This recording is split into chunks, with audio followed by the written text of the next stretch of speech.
그러면 55페이지. 자, 수익과 비용에서 추가된 내용이 있는가 한번 보겠습니다. 수익이란 무엇이냐?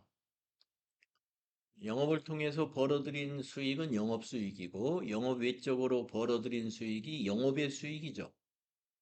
여러분, 수익에는 상품 매출 또는 제품 매출 하면은 영업수익이고요. 단기 매매주권 처분 이익이라든가, 이런 것들은 영업의 수익. 또 영업의 비용으로 잡손실이라든가 이자 비용이라든가 하는 건 영업의 비용에 해당이 됐었습니다. 그러한 그 수익과 비용의 개정 과목을 정리할 줄 아시면 되겠습니다. 네. 요 나머지 내용은 여러분이 나중에 한번 읽어보시면 되는 내용이에요. 자, 56페이지 수익의 인식, 유형별 수익 인식 기준이다라고 하는 게 나오는데 재화의 판매 시에는 우리가 언제 수익으로 인식해야 되느냐 하는 거죠. 재화를 인도하게 되면 우리가 수익으로 인식하면 됩니다. 이와 같은 내용을 우리가 이제 재화의 판매 시 수익 인식 조건이다 그러는데, 첫 번째 있는 거 1번만 하나 읽어볼까요? 재화의 소유에 따른 유의적인 위험과 보상이 구매자에게 이전이 되었다. 라고 했는데, 요거는 이제 우리가 일반적으로 재화를 양도하게 되면은, 인도하게 되면은 거기에 대한 모든 책임이 구매자에게 이전되는 거잖아요. 아, 그런 정도로 아시면 되겠고, 우리가 재화에서 도소매업이다, 제조업이다 그러면 재화를 파는 거고, 서비스업이다 그러면 용역을 제공하는 것이죠. 그러면 용역 제공의 수익 인식 시점은 언제냐라는 것인데, 아,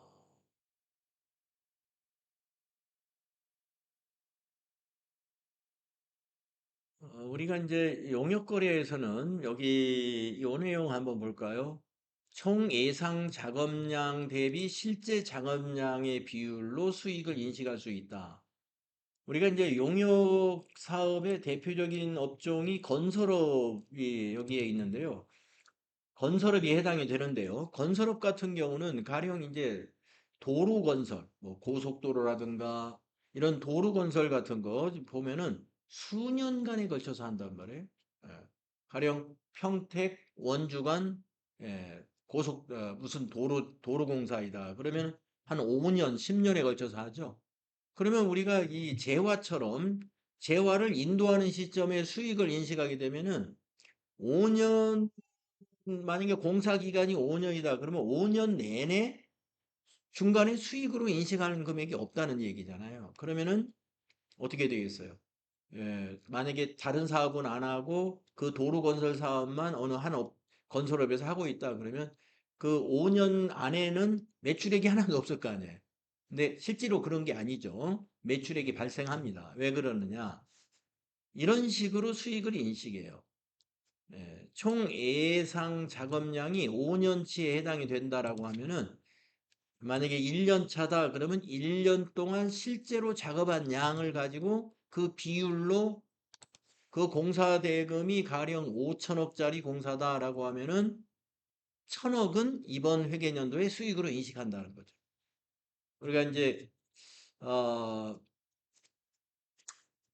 그런 기성고라고 그러죠. 기성고에 따라서 대금을 청구해 가지고 그 발주한 회사로부터 발주한 곳이 만약에 정부다 그러면 정부 기관으로부터 돈을 받아내는 겁니다. 네, 그래서 용역의 경우에는 진행률을 가지고 수익을 인식하는 방식이 있다 하는 것이죠. 뭐 이런 거 정도로 알아두시면 되겠습니다. 설명은 굉장히 상세하게 그 전문적인 설명이 많이 있는데 시험에서 그렇게 많이 다루어지지 않으니까 그냥 나중에 여러분이 개별적으로 읽어보시고 정리하시면 충분하고요. 그 다음에 이자 수익, 로열티 수익, 배당금 수익. 이게 다 영업의 수익에 해당되는 개정 과목들이죠. 예. 로열티 수익은 다른 말로 수수료 수익입니다. 수수료 수익. 그래서 이자라든가 수수료라든가 이런 것들은 만약에 영업 외적인 수익에 해당이 되죠. 배당금도 영업의 수익이죠. 이러한 영업의 수익도 수익을 인식하는 시점은 영업수익하고 크게 다르지 않는데요. 한번 내용을 읽어볼까요? 수익 금액을 신뢰성 있게 측정할 수 있어야 되고 경제적 효익의 유입 가능성이 매우 높아야 되며 상기 조건을 충족한 이자 수익, 배당금 수익, 로열티 수익은 다음의 기준에 따라 인식한다. 자, 이자 수익은 원칙적으로 유효 이자율을 적용하여 발생 기준에 따라 인식합니다. 이자 수익은 우리가 발생주의, 수익과 비용은 전부 다 발생주의에 따라 기간 경과된 것만 인식을 하죠. 그다음에 두 번째, 배당금 수익은 배당금을 받을 권리와 금액이 확정되는 시점에 인식한다. 그래서 그 앞에 시간에 우리가 현금 배당 또는 그렇죠. 현금 배당 분계에서 배당을 받는 기업이 그 배당을 확정하는 날 차변의 미수 수익 잡고 대변의 이자 수익으로 수익을 인식했잖아요. 바로 그 얘기입니다. 여기서 말하는 2번이 그 설명이에요. 배당금 수익은 언제 인식한다? 배당금을 받을 권리와 금액이 확정되는 시점에 인식한다. 그러면 그 권리와 금액이 언제 확정이 되느냐? 주주총회에서 확정을 하게 됩니다. 그 다음에 3번 로열티 수익은 관련된 계약의 경제적 실질을 반영하여 발생 기준에 따라 인식한다. 네, 수익과 비용이 전부 다 발생 기준이에요. 자, 그 밑에 제조업의 경우 이자 수익이나 배당금 수익, 로열티 수익은 영업의 수익에 해당한다. 그렇습니다. 자, 그래서 수익 관련된 거 한번 점검해 봤고요. 그 다음에 비용. 비용이라는 것은 내용이 뭔지 한번 볼까요? 비용은 기업의 경영 활동에서 수익을 얻기 위하여 소비한 재화 또는 용역으로 자산이 감소하거나 부채가 증가함에 따라 자본의 감소를 초래하는 경제적 효익의 사용 또는 유출을 의미한다. 그래서 우리가 비용이 발생했다 그러면 자본의 감소를 가져오는 거고요. 앞에서 수익은 수익이 발생했다 그러면 자본을 증가시키게 됩니다. 비용의 인식 이것도 발생주의에 따라 인식하게 됩니다. 여기 있는 내용도 그냥 나중에 한번 읽어보시는 걸로 하고요. 넘어가면 되겠습니다.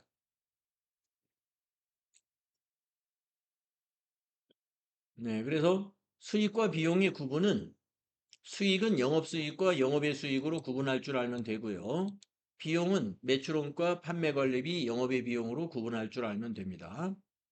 수익과 비용이 다 손익계산서 항목이잖아요. 그래서 손익계산서를 구분할 줄 알면 된다 하는 그런 설명이 되겠습니다. 그래서 수익과 비용에 별도로 TAT 2급 교재에 추가된 내용은 별로 없습니다. 예, 영업수익, 영업의 수익, 비용도 매출원가, 판매관리비, 영업의 비용 이렇게 구분할 줄 알며 그 다음에 수익과 비용의 인식 시점은 언제이고 또 발생주의에 따라 회계 처리가 된다는 거 요것을 설명하고자 하는 거예요. 자, 이제 59페이지에 가면은 우리 TAT 2급 교재에 추가된 내용으로서 회계의 변경이 나옵니다. 그리고 오류 수정이라는 부분이 나오는데요. 요거는 추가된 내용이고 이론 시험으로 가끔씩 나오니까 좀 잘 기억을 해 두셔야 돼요. 자, 회계 변경 한번 읽어볼게요. 회계 정보의 유용성을 제고시키기 위해서는 계속성과 통일성이 유지될 필요가 있습니다. 이는 회계 정보의 비교 가능성을 확보한다는 의미이기도 합니다. 비교 가능성은 다음과 같이 구분될 수가 있다. 네, 그렇습니다. 여기 지금 내용은 그렇습니다. 이게 이 비교 가능성을 확보하려면은 회계의 변경은 없는 것이 바람직하다 이 말이에요. 예, 계속적으로 통일성을 유지할 필요가 있기 때문에 회계를 변경하는 것은 썩 좋은 일이 아니다. 예. 그리고 이 비교 가능성을 또 이렇게 표로 설명했어요. 기간별로 비교하는 거. 전기, 단기를 비교하는 게 바로 기간별 비교가 되겠고, 기업 간 비교하는 거. A 기업과 B 기업을 서로 유사한 점은 무엇이고 다른 점이 무엇냐를 찾아내는 거. 이것을 기업 간 비교라고 하는데, 이러한 비교 가능성을 확보하려면 서로 회계 변경이 없어야 되겠죠. 자, 그러면 이제 회계 변경의 사유. 그럼에도 불구하고 회계를 변경해야 될 만한 사유가 있을 수 있다는 겁니다. 어떤 사유가 있는가 볼까요? 회계 변경은 회계 정보의 비교 가능성을 훼손할 수 있으므로 회계 변경을 하는 기업은 반드시 회계 변경의 정당성을 입증해야 됩니다. 예, 그냥 입증하지 않고 회계 변경을 마음대로 하는 것은 올바른 회계 변경이 아니라는 거죠. 자, 그러나 회계 기준 제정기구가 새로운 회계 기준을 제정하거나 개정하는 경우에는 이익 조정을 위한 자의적인 회계 변경의 여지가 없으므로 회계 변경의 정당성에 대한 입증을 필요로 하지 아니한다라고 했는데 회계 기준이 새로 제정되거나 또는 개정되거나 하면은요. 그거는 거기에 따라서 그 변경을 하는 것은 그 입증할 필요가 없다는 거죠. 정당한 사유에 의한 회계 변경의 예는 다음과 같다 해가지고 세 가지가 있죠. 세 가지가. 그 중에서 위에 있는 두 가지는 입증을 해야 되고 세 번째 거는 입증할 필요는 없는 것입니다. 네. 자, 그래서 정당한 사유에 해당하는 예를 한번 보겠습니다. 첫째, 합병. 합병이라는 건 기업과 기업을 합치는 것을 말하는 거죠. 또 사업부의 신설, 대규모 투자, 사업의 양수와 양도 등 기업 환경의 중대한 변화에 의하여 총 자산이나 매출액, 제품의 구성 등이 현저히 변동됨으로써 종전의 회계 정책을 적용할 경우 재무제표가 왜곡되는 경우에 변경할 수 있다는 겁니다. 그러니까 회사가 업종이 상당히 많이 바뀌어 버렸다 이거예요. 만약에 식품 회사였는데 우리 법인이 식품을 제조해서 판매하는 법인이었는데 이번에 어떤 회사를 인수했냐면은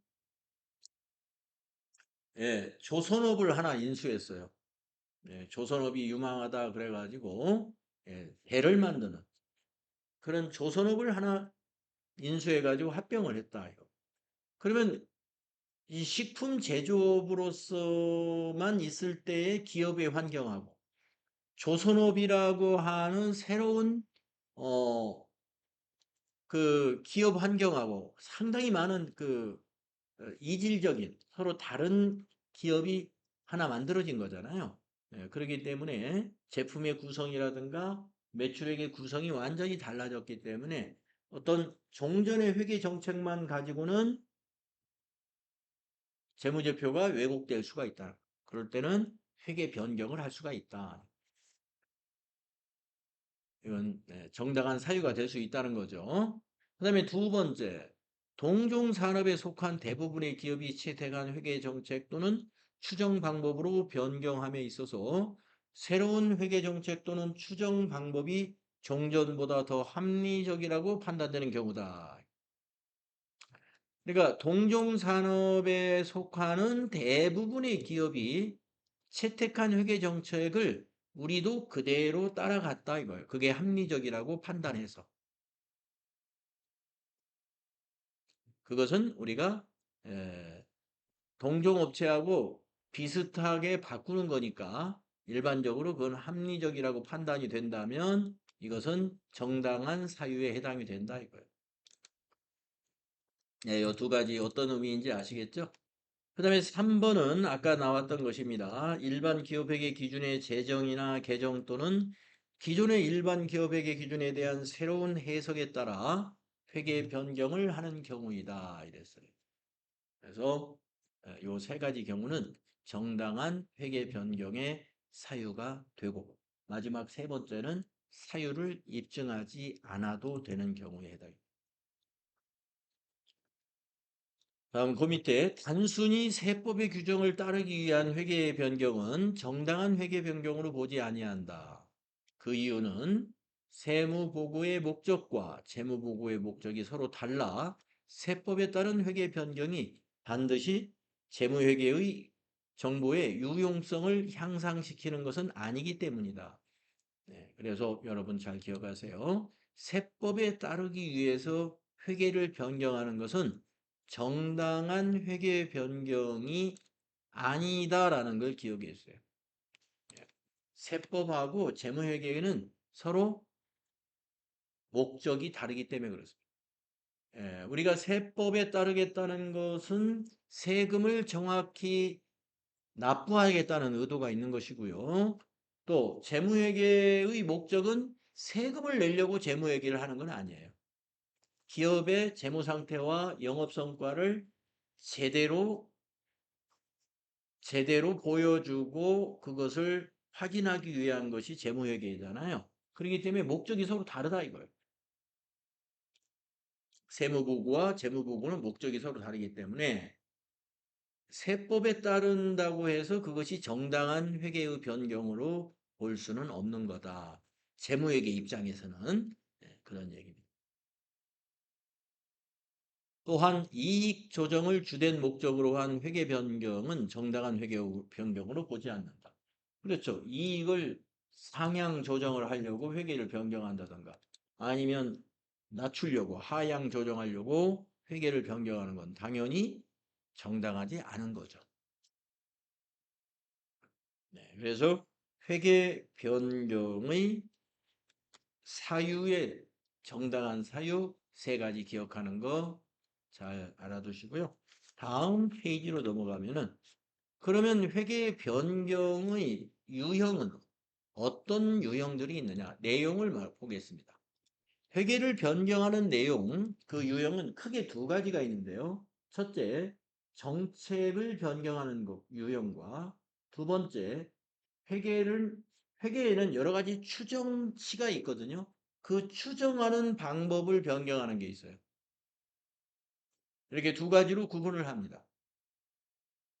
그래서 정책적으로 변경하는 것들은 예를 들어서 뭐냐면은 재고자산의 평가 방법을 변경하는 것을 정책의 변경에 해당해요. 자, 재고자산의 평가 방법은 재고자산의 단가 결정 방법이거든요. 그러면 재고자산의 단가 결정 방법이라는 건 뭘까요? 선입선출법, 후입선출법, 이동평균법, 총평균법 이런 것이거든요. 예. 그러니까 선입선출법을 이동평균법으로 바꾼다든지 또는 후입선출법을 선입선출로 바꾼다든가 이런 것은 정책적인 변경으로 본다는 거죠.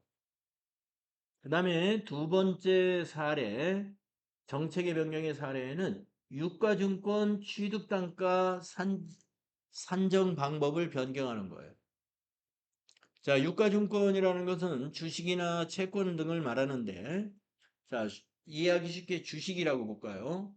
자, 우리 회사는 여유자금이 꽤 있는 회사라서 주식시장이 좋다고 판단이 되거나 아니면은 이런 유동자산이 여유가 좀 있어가지고 주식에다 투자를 많이 한단 말이에요. 그러면은 예를 들어서 우리 기업이 하이닉스라는 반도체 회사에다가 계속 유가증권을 투자하고 있다고 볼까요? 그러면 우리가 25년도부터 만약에 투자를 한다면 25년 1월 달에 취득한 주식의 취득 단가하고 또 3월에도 사고 5월에도 사고 7월, 9월, 11월, 12월 이렇게 쭉 샀다고 볼까요? 매달 취득한 단가가 서로 다릅니다. 예. 그러면 그 취득한 단가를 그대로 취득 단가로 기록을 해 둡니다. 자, 그런데 그렇게 취득을 쭉 하다가 이제 이익을 실현시키기 위해서 만약에 26년 1월 19일 그 주식의 한 절반을 처분했다고 한번 볼까요? 예. 지난해 쭉 1년 동안 취득한 것을 이 새해에 되어 가지고 1월 달에 그 이익을 좀 실현하려고 보유한 주식 중에서 한 절반을 매각했어요. 자, 그러면 지금 매각될 때 지금 1월 달에는 주식 가격이 지금 굉장히 많이 올라져 있는 상태거든요. 그러면 우리가 영업의 수익으로 인식해야 될 바로 단기 매매증권 처분 이익을 인식하려면은 이것을 얼마에 샀다라는 그 원가를 기록해야 돼요. 그러려면 어떻게 해야 될까요? 주식을 한 번에 산 게 아니고 1월, 몇 월 이렇게 쭉 나누어 샀기 때문에 매달 산 단가가 다르단 말입니다. 그러면 어떻게 해야 될까요? 유가증권도 우리 일반 재고자산처럼 선입선출로 하느냐, 후입선출로 하느냐, 평균법으로 하느냐, 이 기준이 있어야 되겠죠. 예, 같은 거예요. 그러니까 유가증권 취득단가 산정 방법이나 재고자산의 단가 평가 방법 그 이나 그 내용이 같아요. 그 내용이 뭐냐면 선입선출이냐 후입선출이냐 평균법이냐 하는 그런 거예요. 예, 아시겠죠? 이런 걸 바꾸는 건 정책의 변경이에요. 그리고 이 정책을 바꾸게 되면은 회사의 이익에 영향을 줘요. 상당히 많은 영향을 주게 됩니다. 예. 자, 그래서 회계 정책의 변경의 요 사례를 꼭 기억해 두는 것.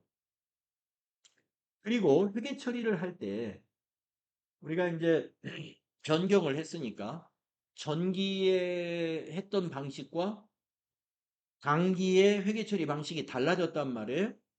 그러면 우리가 비교식으로 재무상태표도 전기와 단기를 나란히 보고하고 손익계산서에서도 전기와 단기를 나란히 보고하고 있는데 회계 정책의 변경 시에는 소급해서 적용을 해야 돼요.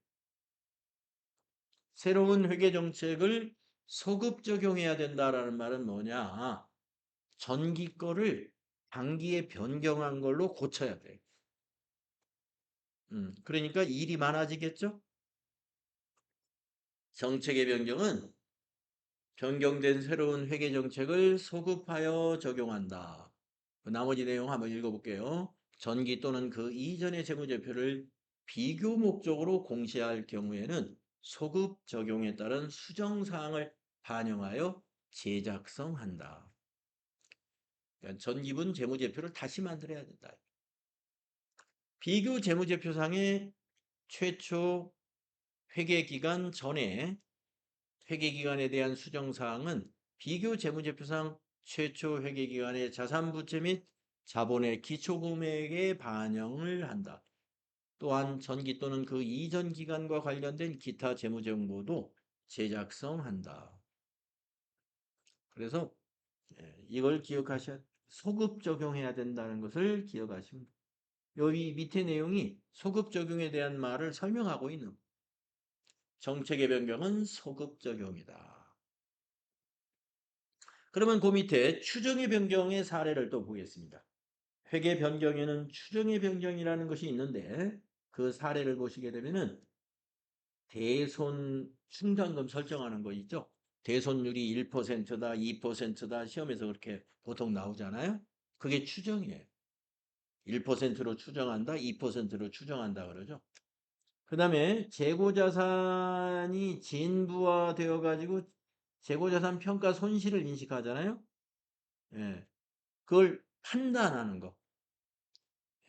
재고자산이 이제 진부화되었다라는 걸 판단하는 것도 사실은 정확한 게 아니기 때문에 이것도 추정이라는 거죠. 그 다음에 우발부채를 우리가 재무상태표에는 표시하지 않지만 주석이라는 곳에 표시를 하거든요. 우리가 보통 부채 하면은 재무상태표에 표시하는 것은 1년 내에 갚아야 되는 유동부채와 그다음에 1년 이후에 갚아야 되는 비유동부채로만 분류해서 표시하죠. 우발부채는 표시하지 않습니다. 왜 그러냐? 우발부채라는 것은 확정된 부채는 아니에요. 그렇기 때문에 재무상태표에 표시할 수가 없는 거죠. 예, 확실하게 의무가 있는 게 아니니까. 그러면 우발부채라는 건 뭐냐? 우발적으로 부채가 될 수도 있는, 그러나 아직은 확정되지 않은 그런 의무라고 할 수 있는 겁니다. 예. 그래서 예상해가지고 부채를 추정해 넣는 거예요. 우발부채는. 만약에 어떠한 앞으로 미래에 이러이러한 일이 있으면, 앞으로 이러한 일이 발생한다면, 이런 가정을 해서 예상을 해 두는 거죠. 그러면 그 얼마만큼의 금액이 우리 법인의 부채로 전환될 수가 있다 하는 것을 예상해서 추정하는 것이거든요. 그래서 우발부채도 추정에 해당이 됩니다.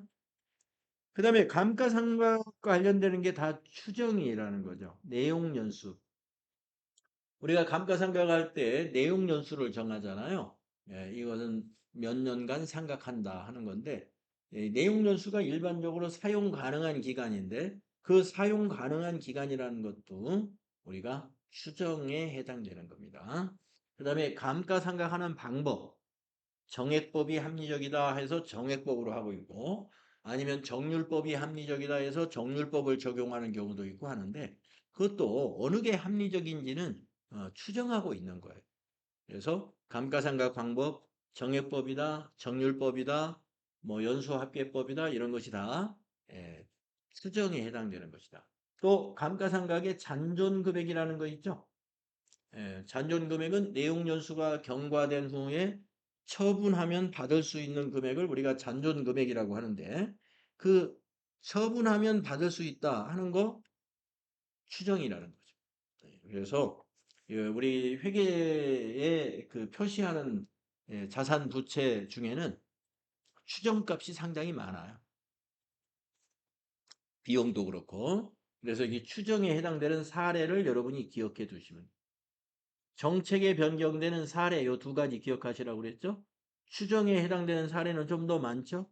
대손의 추정, 감가상각 관련되는 거, 우발부채, 재고자산의 진부와 이런 것이 추정에 해당이 된다.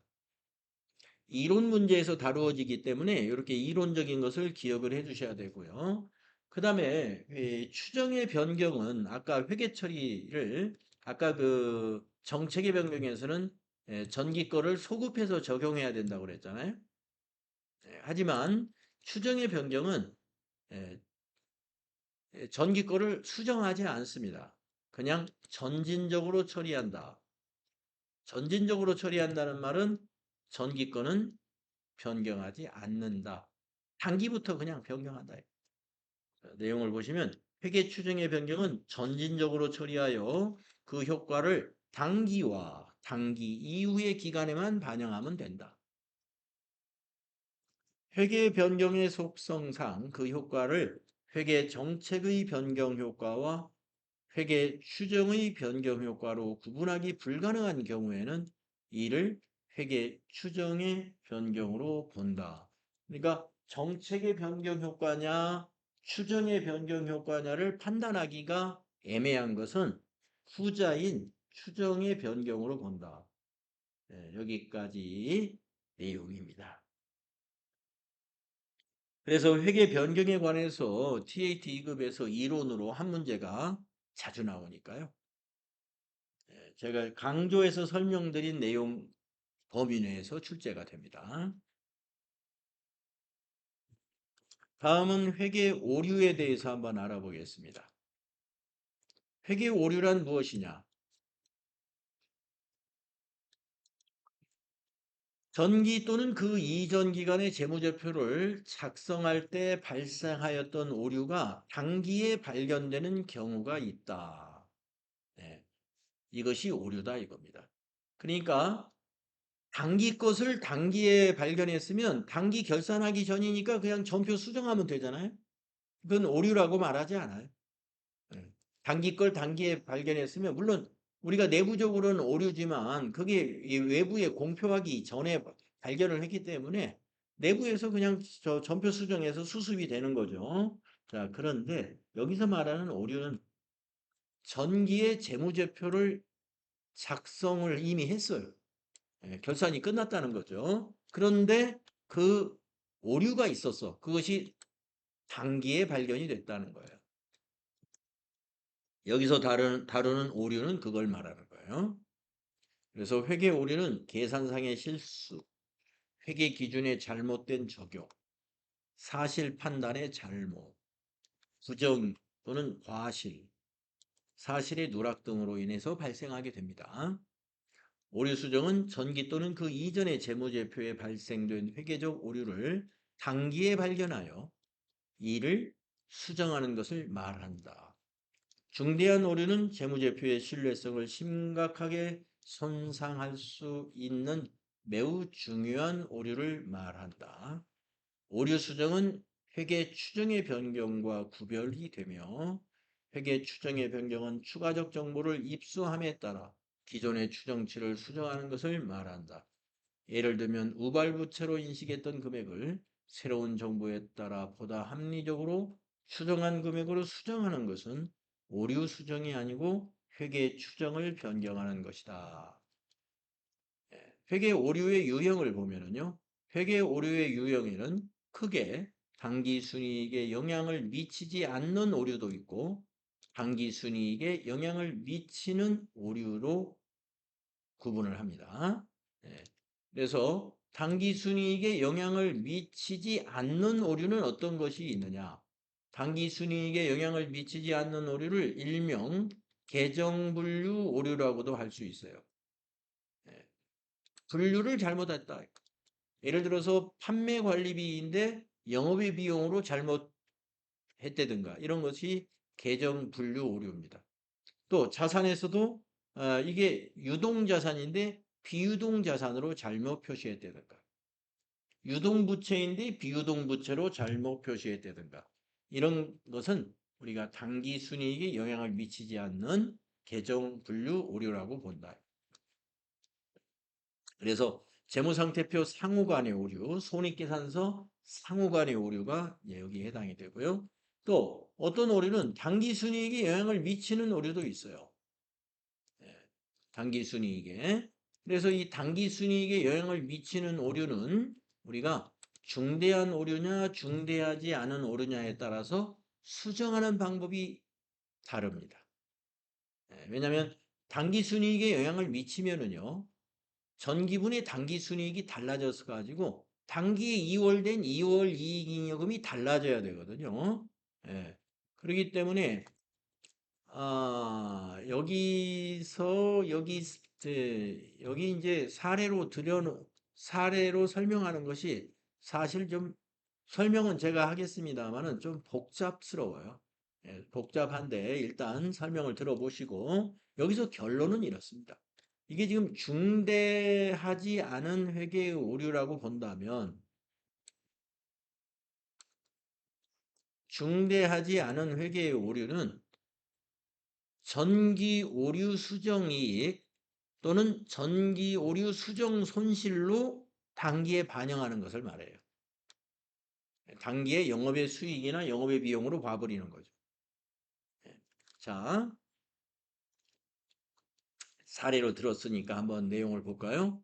중대하지 않은 오류는 전기 오류 수정 이익 또는 전기 오류 수정 손실로 처리한다. 자, 어떤 거냐면 이런 겁니다.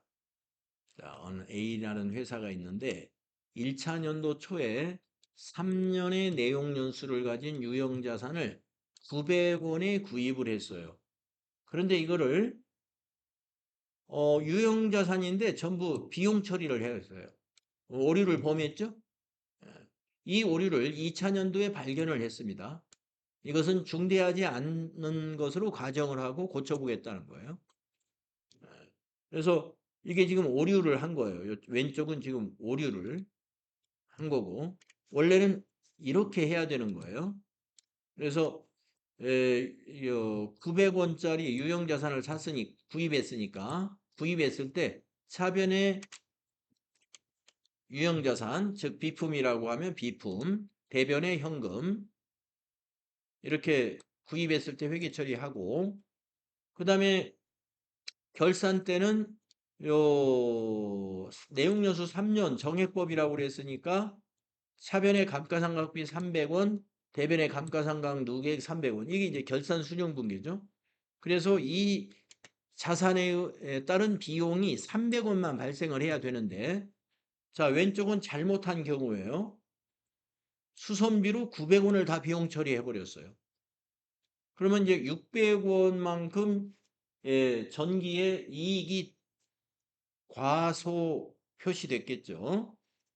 그리고 비용 처리해 버렸으니까 2차 년도에는 회계 처리가 필요 없죠. 그런데 이와 같이 제대로 했다면 2차 년도에 또 감가상각을 해야 되니까 요 자산에 대한 비용이 300원이 다시 발생합니다. 이렇게 해야 되는데 이렇게 했기 때문에 요 600원 차이 나잖아요. 900원과 요 300원의 차이를 수정을 할 때 자, 유형자산 잡아줘요. 유형자산 요 900원 기록해주고 감가상각 누계액 요거 잡아주고요. 오류를 발견했을 때 이렇게 회계 처리한다는 거죠. 그리고 이제 요 600원 차이 나는 것을 전기 오류 수정 이익 해가지고 영업의 수익으로 본다 이거예요. 영업의 수익. 그러면 작년도 거 손익계산서를 고칠 필요가 없어요. 단기의 영업의 수익으로 봐버렸으니까. 그리고 단기 결산 때는 또 이렇게 감가상각 해주면 된다. 요게 중대하지 않은 오류의 경우에 우리가 수정하는 방법입니다. 전기 오류 수정이 이런 개념 과목이 이때 쓰인다. 그 다음에 이제 다음 페이지를 넘어가면 똑같은 사례인데 중대한 오류를 사례로 들은 거예요.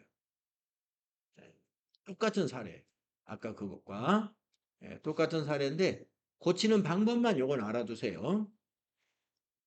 자, 여기 보시면 이익잉여금을 증가시켰죠. 전기 오류 수정 이익이라는 개정 과목으로 처리는 하지 않았어요. 우리 아까 중대하지 않을 때는 전기 오류 수정 이익으로 봅니다만은 중대한 오류라면은 이익잉여금을 증가시켜줘요. 이 말은 뭐냐면은 전기분 손익계산서 다시 작성한 거예요. 전기분 손익계산서를. 이 점이 다릅니다. 여기 위에 설명을 보시면 이런 경우는 그 이전의 기간과 관련된 기타 재무정보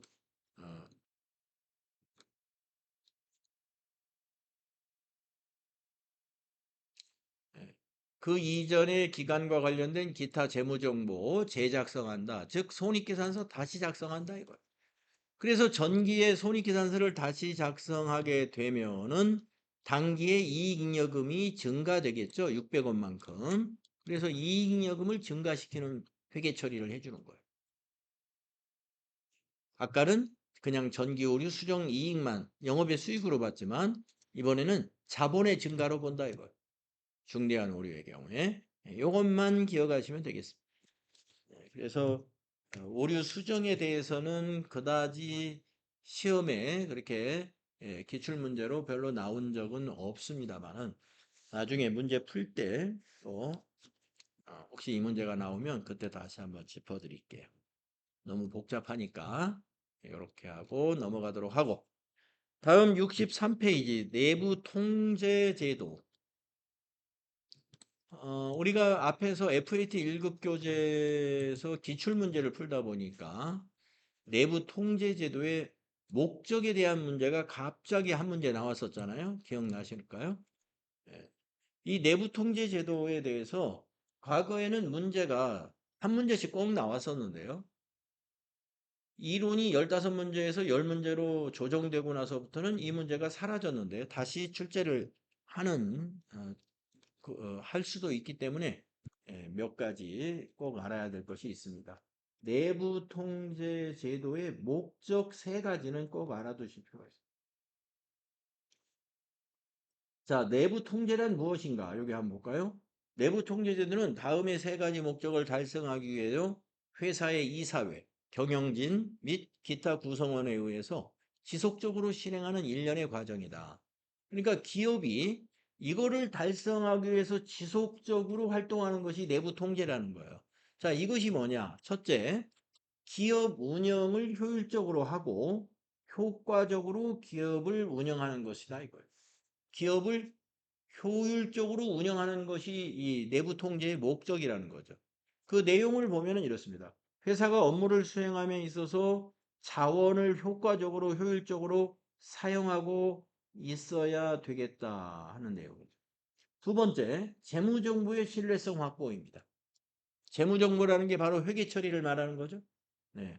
회사가 정확하고 신뢰할 수 있는 재무정보의 작성 및 보고 체계를 유지하는 것이다. 그 다음에 세 번째, 관련 법규와 정책을 준수하는 거예요. 회사의 모든 활동은 관련 법이라든가 감독 규정이라든가 내부 정책 또는 그 절차 이런 것들이 있을 텐데 그것을 잘 준수하는 것이 이 내부 통제 제도에 해당이 된다는 거예요. 그래서 이 목적 세 가지가 바로 내부 통제의 내용이 됩니다. 그래서 내부 통제 제도의 목적이 아닌 것은 이 문제 우리가 얼마 전에 풀은 적이 있죠. 내부 통제의 목적 다시 한번 정리해보고요. 그 밑에 있는 것이 시험에 나올 수도 있어요. 내부 통제 제도를 구성하고 있는 요소가 뭐냐? 5가지 요소가 있어요. 5가지 요소. 우리가 환경적인 것을 통제 환경이라 하고요. 그 다음에 위험을 평가하는 것이 위험 평가. 미리 큰 사고를 대처하는 것이죠. 위험 평가. 그 다음에 통제 활동. 그리고 정보 및 의사소통. 그리고 모니터링. 이 5가지로 나누어집니다. 내부 통제주의 구성은 통제 환경, 위험 평가, 통제 활동, 정보 및 의사소통, 모니터링 5가지로 구성되어 있다. 여기에 대한 약간의 설명이 오른쪽에 있어요. 그래서 아마 이 내용은 FAT 1급 교재에서도 있었기 때문에 여러분이 아마 재무회계 이론 원격 수업 들으셨을 때 이 부분에 대해서 어느 정도 설명을 들었을 거예요. 그래서 새로 추가된 내용은 아니니까 추가적인 설명은 하지 않겠습니다. 예, 여기에서 시험에 나올 수 있다. 그 다음 페이지에 가면은 내부 통제 제도의 효과와 한계라는 게 있는데 내부 통제 제도의 효과는 바로 그 목적을 달성하는 효과가 있는 것이고요.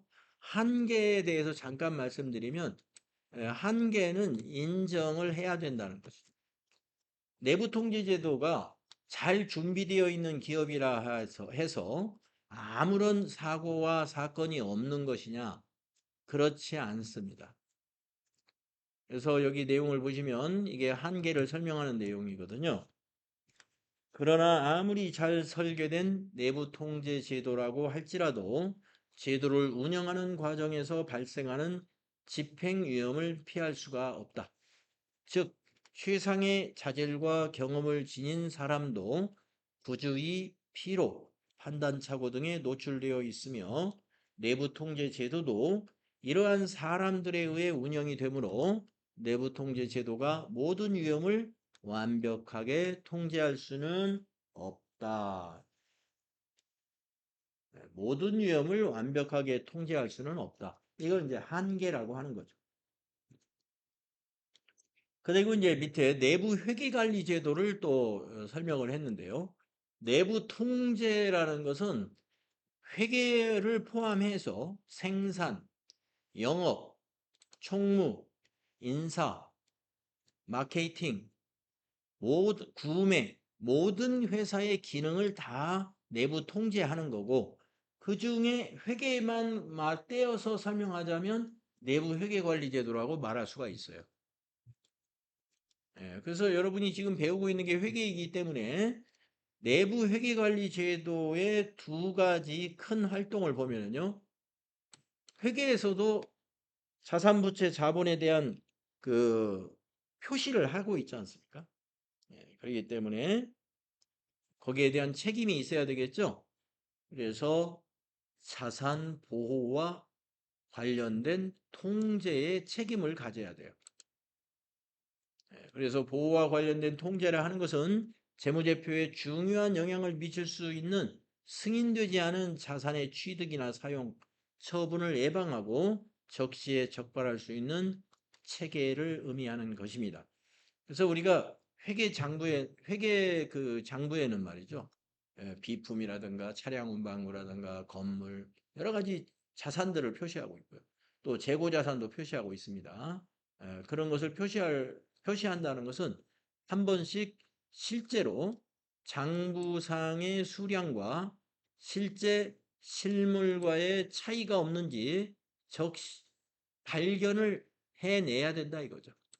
그래서 아마 1년에 한 번 정도는 실제 재고 조사를 해서 중요한 왜곡이 없도록 큰 차이가 없도록 방지해야 된다. 이게 자산 보호 기능입니다. 여기서는 재고 자산을 예로 들었습니다만은 재고 자산만이 아니라 유형 자산, 뭐 무형 자산 모든 자산을 다 보호해야 될 책임이 있다는 것. 두 번째 회계에서는 회계의 부정을 방지하는 통제 제도가 있어야 돼요. 회계 부정을 방지하려면은 이런 것들이 최소한 갖춰져 있어야 된다. 경영자가 윤리 경영을 하겠다는 윤리 강령. 또 회계의 그 부정이 있을 때 내부적으로 고발할 수 있는 내부 고발 제도나 또는 내부 고발자를 보호하는 프로그램이나 이런 것 등이 갖춰져 있어야 되고 인사 규정 이런 것도 영향이 있고요. 부정 적발 또는 협의 발견 시 처리 절차. 그다음에 이사회 및 감사의 감독 기능 이런 게 있어야 되고 네. 그래서 이런 것 등을 갖춰 놓는 게 회계 부정을 예방할 수가 있다는 거예요. 그래서 여기까지가 주로 이제 그 내부 통제에서 만약에 시험 문제를 낸다 그러면 이 정도 범위에서 문제를 내고요. 예. 설계 및 운용까지 출제하지는 않을 겁니다. 그래서 나머지 내용은 그냥 넘어가시면 되고요. 자, 이렇게 해서 이제 우리가 재무회계 이론을 TAT 2급 교재에 있는 내용에서 추가된 내용을 설명을 다 마쳤어요. 그래서 다음 시간에는 우리가